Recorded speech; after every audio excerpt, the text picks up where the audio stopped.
Hello, and we are back with 2013 Dallas International Film Festival with the film Tomlinson Hill. And I have the actors here, and they're going to introduce themselves and tell us a little bit about their roles in the film. Go for it. My name's Chris Tomlinson, and the film is a documentary about a slave plantation that my family owned and the community of Marlin, which is nearby, and life in Marlin today. My name is Loreane Tomlinson, and my role is growing up in Marlin and what it was then and the issues of what it is today. Tell us a little bit about some of those issues today and why they are still around. Well, growing up back in the 50s and the 60s in Marlin, it was much, I should say, it was a pretty, well, it was about 10,000 people. And when you look at it now, it's shrunk to half its size. And it's poverty-stricken. Most of the businesses has moved away, and it's struggling pretty much the way most small rural areas are. So, you know, you look for ways to try to bring it back, but you know, it's pretty much, you know, it's fighting uphill battle. But I have hope. You know, I think we both do. So, you know, we are in it to win it. Yeah. One of the things that we discovered about the community is that during the 50s and 60s, it was highly segregated. There was one road through town, and the black community lived to the south, and the white community lived to the north. And that that segregation still continues somewhat today.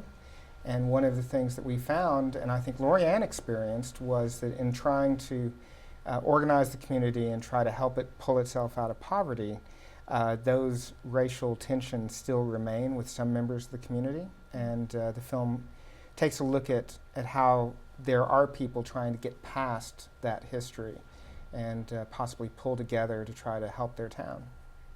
Now And Loreane's a part of that. Yeah, very much a big part of that. So you both said that it's been 5 years in the making. Tell us a little bit about those first days, and then tell us about the last days and kind of just the achievement that you all felt, and even if you'd seen a difference in the community during that time.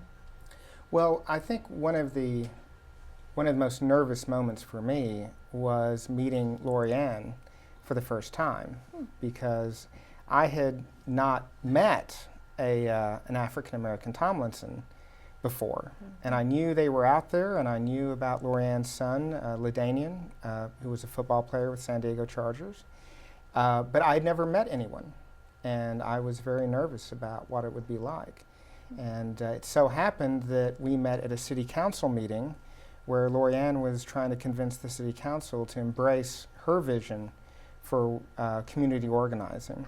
Wow. And so that was really the first time we met, and Loreane was so warm and kind to me, it kind of took away the obvious fears of being the descendant of slaveholders to meet the descendants of that family's, of someone who was related to those, slaves.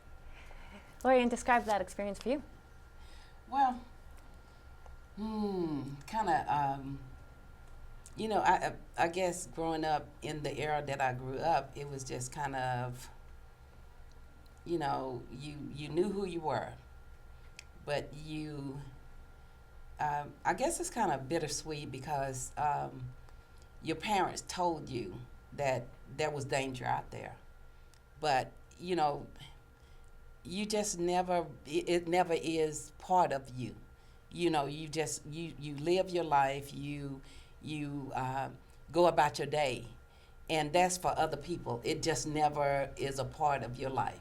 It's like your parents keep you safe, just kind of like what you do when you go in your house, you feel safe. You know, it never touched our family except one day, and I told Chris about it, and even to this day, it kind of hurts, but you get past it. Like, ugly things always happen. You know, it's kind of like when a family member dies. It hurts, and then you move on. because there's nothing you can do about it. Right. And I told Chris, my father was born in 1889. So he was like, 100 years removed from slavery. So maybe 200, I don't know. I never counted it up. It didn't touch my life that much.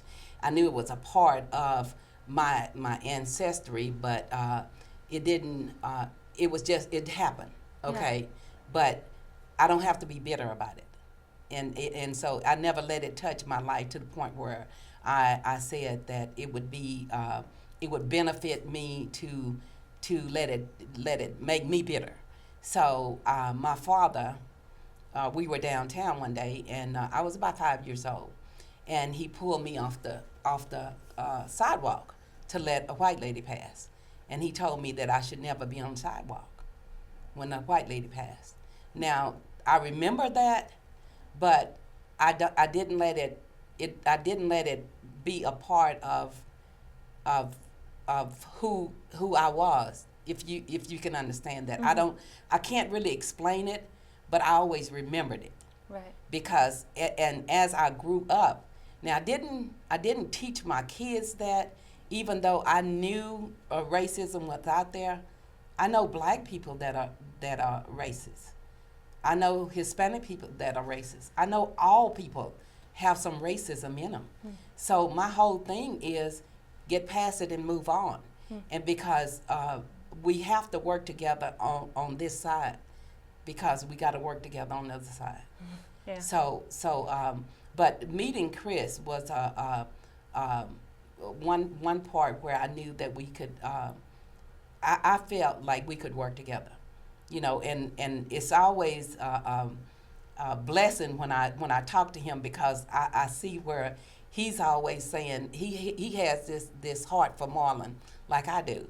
And when he was telling me about his family that came from Marlon, he really it was it's almost like I have to tell him, but Chris, I'm not really a Tomlinson. I married a Tomlinson, And he goes, oh yeah, but it's like he takes me as his family, and that's a blessing to me, because when you can talk to a person and feel a connection to them, and there is no shadow of anything but he's my brother, and it doesn't matter where he came from. It doesn't matter where I came from.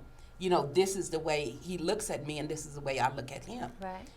All barriers are down. And so I feel like we've accomplished something. And if Marlon sees this, then there's something that they've got to, they've just got to embrace something. And yeah, there's a lot of things that they have to overcome. But maybe this is a start, because they are fighting some issues. Right. And if we can get past just one, and maybe we can get them to see something. Right. It's a start. It's a start. And you got to start somewhere. Exactly. Right. And has there been one key thing that you've seen through this film that has helped start that? I mean, in the process of it all. I think my grandfather left Marlon in 1920, and Loreane moved away in 1984, 83, 84? No, it was in the 90s. In the 90s? Uh-huh. And so one of the things I think we bring back to the community, and we in questioning and in making the documentary and going around and talking to people about this, is starting a conversation. And I think what the film shows is that these are all good people. We don't have any bad guys. There's no one in pointy hats. There's no one behaving badly. Right. It's just a lot of good people who are trying to struggle with the legacy that they've been left with and how to get past that. Right. And we're hoping that by showing the film that we can they'll think about what's inside them and what they need to do to get past, and what they need to do to build their community up. Because the one thing we know is that everyone in Marlon loves that town. Mm-hmm. They remain there for a reason. They want to be there, but they're just having a hard time finding a way to coming together to build it back. Right. I don't think they know how. Right. and there are some fear issues. Well, And I don't think think they you know see that how- in the film. yeah. and Yeah. hopefully this film will just be the catalyst that starts that conversation and starts that first ball rolling to so many great things. So everybody, please go and see this film. It's wonderful. Tell us, is there a website where we can go find out more about it? TomlinsonHill.com and voicesofmarlin.com. Wonderful. The Tomlinson Hill is the film website, but if you go to voicesofmarlin.com, we've posted interviews from people from all around Marlin, and with a map of where they live, and they were talking about their issues. Wonderful. Well, thank you so much. We're Thank so you. happy and proud to have you all here. So Thank you very go much. see Tomlinson Hill, and thanks for being with us.